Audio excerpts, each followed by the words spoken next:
भीम ना सह सके उपवास को, पूछे मधुसूदन राम। कह दें एक उपाय प्रभु, हो सब व्रतों का काम। कृष्ण हंसी बोले मधुर स्वर, सुनो भीम निज बात।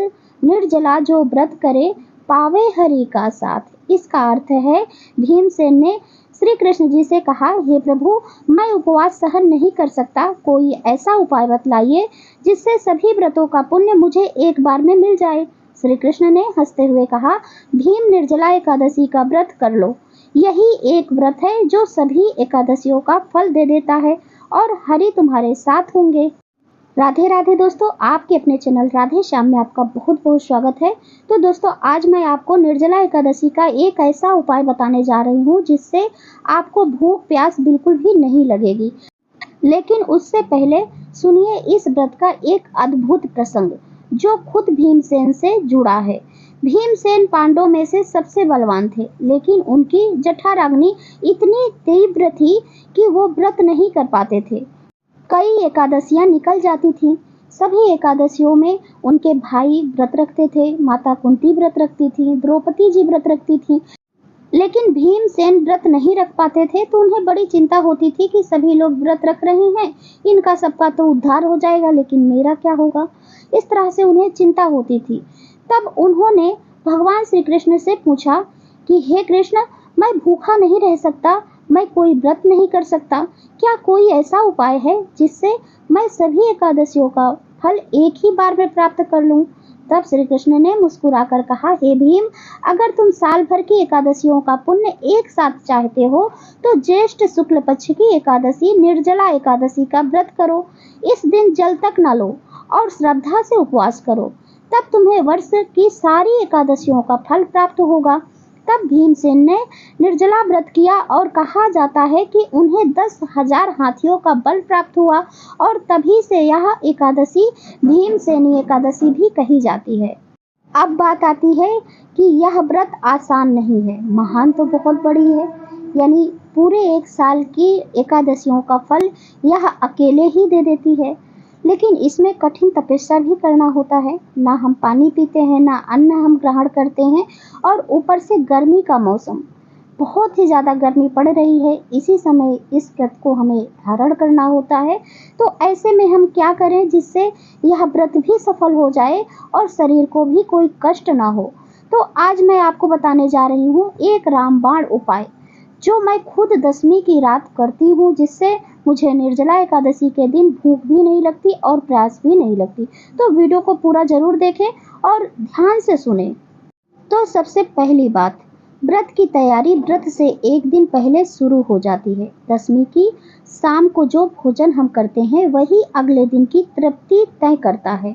तो ध्यान देने वाली बात यह है कि कोशिश करें कि भोजन 10वीं तिथि को शाम 6:30 बजे तक जरूर कर लें। सूर्यास्त के बाद भोजन न लें, इससे शरीर शुद्ध रहता है। और दूसरी बात है, इस दिन हमें सात्विक भोजन लेना चाहिए, हल्का और मीठा हो सके तो भोजन लें, जैसे कि खीर हो गया, हलवा हो गया, दूध, केले और खीरा भी आप ले सकते हैं। और इन चीज़ों से शरीर को ऊर्जा मिलती है और नमक न होने के कारण प्यास भी नहीं लगती। और अब दूसरी बात, 10वीं के दिन आप जितना हो सके दिन भर, विशेषकर शाम को, आप पानी खूब पिए, क्योंकि जब आप शरीर को पहले से ही जल से संतुलित कर लेते हैं तो अगले दिन यानी व्रत के दिन हमें प्यास कम लगती है। तो इसीलिए आप 10वीं के दिन ही पानी अच्छे से पिएं। जो मैंने बताया, इन बातों का यदि आप ध्यान रखेंगे तो निश्चित ही आपको प्यास इतनी नहीं लगेगी। देखिए, व्रत में भूख हर किसी को बहुत ही कम लगती है, लेकिन प्यास हर किसी को लगती है। तो प्यास से बचने के लिए मैंने ये उपाय बताए हैं। और अब चलिए जान लेते हैं कि हमें प्यास इतना क्यों लगता है, क्या हमसे गलती हो जाती है। 10वीं की रात्रि को बेसन या बहुत भारी भोजन कर लेना, यह समझ लीजिए हमारी गलती हो जाती है, क्योंकि बेसन और तले भुने खाने से शरीर भारी हो जाता है और फिर व्रत के दिन तकलीफ हो सकती है। व्रत से पहले शरीर को हल्का, शांत और शुद्ध रखना जरूरी होता है। देखिए, श्रद्धा के साथ थोड़ा विज्ञान भी जुड़ जाए तो व्रत करना और भी सुंदर अनुभव हो जाता है। तो ये सभी के लिए था, कि जिसे अपना सकते हैं कि मीठा भोजन करना है और भारी भोजन हमें नहीं करना है एक दिन पहले। और अब मैं एक बात खास तौर पर अपनी उन बहनों से कहना चाहती हूँ जो खुद व्रत रखती हैं और घर में सभी के लिए भोजन भी बनाती हैं। हमारे लिए यह व्रत सिर्फ उपवास नहीं होता, यह सेवा, समर्पण और घर की जिम्मेदारी के साथ निभाया गया तब होता है। इसलिए कोशिश करें कि दशमी की रात में आप या शाम को ही सब्जियां काट कर रख लें, चावल चुनकर रख सकती हैं, या फिर जो भी तैयारी हो सके वो जरूर कर लें, ताकि निर्जला एकादशी के दिन सुबह ज़्यादा देर तक रसोई में खड़े ना रहना पड़े। क्योंकि गर्मियों में जब हम चूल्हे या गैस पर काम करते हैं तो उसके ताप से शरीर और जल्दी गर्म होता है और प्यास ज़्यादा लगती है। अगर आप थोड़ी सी पहले से तैयारी कर लेंगी तो व्रत भी शांतिपूर्वक हो जाएगा और शरीर पर भी ज़्यादा असर नहीं पड़ेगा। तो यह व्रत सिर्फ त्याग नहीं, समझदारी से की गई भक्ति है। और जब हम तन मन से तैयार होते हैं तभी आत्मा भी प्रभु के निकट जाती है। तो यह था मेरा अपना अनुभव जो मैं हर निर्जला एकादशी में करती हूँ।